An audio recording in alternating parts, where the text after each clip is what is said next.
হচ্ছে আমাদের রসুন। আমাদের প্রথম ব্লগে দেখিয়েছিলাম যে আমার মিনি ভেড়া, যেখানে রসুন লাগাচ্ছে, অনেক কিছু লাগাচ্ছে। তো আজকে আমি যাচ্ছি সেখানে, যদি এখন সময় হতে চলেছে ইফতারে 40 মিনিট সময় আছে, তবু আমি এখন যাচ্ছি আমার মিনি ভেড়ায়, কারণ আমাকে কিছুটা রসুন তুলতে হবে, তুলে বাড়িতে নিয়ে যেতে হবে। আর এই হচ্ছে আমার মিনি ভেড়া, এই যে সূর্য, এখানে সূর্য, আমি আছি আমার মিনি ভেড়ায়, এখানে জল আসছে ড্রেনে, দেখতেই পাচ্ছ। এটা হচ্ছে আমার মিনি ভেড়ায় যাওয়ার রাস্তা, অ্যান্ড এটা হচ্ছে আমার রসুন ভুঁই। তো তোমরা দেখতে থাকো।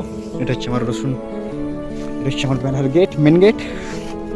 ও সরি, আজকে না গেটটা লাগাচ্ছে, কোনোদিনও লাগা থাকে নাই, বাট আজকে লাগাচ্ছে। তো আমি ভালো দেখে 2 থেকে 3টে রসুন উঠাবো, যেগুলো বড় হয়েছে।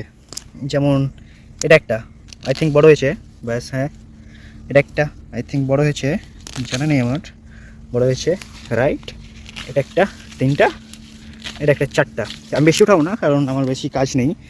তো আমি কিনে নিব, বাট এখন আমি সত্যি বলতে টাইম নেই, কারণ আমি গেট লাগালাম না, রেখে দিলাম। ইফতারের সময় হতে চলেছে, টাইম নেই। আর এখন যদি আমি কিনতে যাই তো অনেক লেট হয়ে যাবে, তাই ভাবলাম থাক, এখন আর কিনাকিনি করবো না, এখন ভুঁই থেকে বেড়া থেকে নিয়ে আসবো, মিনি বেড়া থেকে। তাই চলে আসছি এখানে জল, আর এই জলটাই আমি রসুনটাকে একটু ধুয়ে নেব। রসুনটা ধুয়ে নেওয়ার পরে রসুনটা একবারে ফ্রেশ হয়ে যাবে। এখন একটাই কথা মনে পড়ছে, সেটা হচ্ছে ট্যাঁড়াও, আর কিছু না। কী চলছে? ট্যাঁড়াও। কারণ ট্রেন্ডিংয়ে দেখতে পাচ্ছ ফাইনালি এই ভিভে রসুন, জমির রসুন।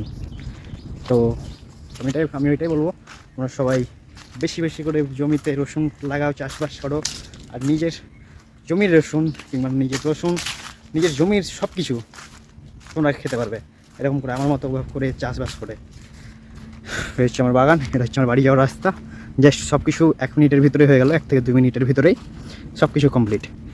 এত বাড়ির পাশে আমার মিনি বেড়া, এটা হচ্ছে আমার একটা নানুদের বেড়া, যদি আমি তোমাদের দেখাই জুম করে। এটা হচ্ছে আমার নানুদের বেড়া, ঠিক আছে। আর এটা হচ্ছে আমাদের বাগান, এখানে হচ্ছে আমাদের বেড়া।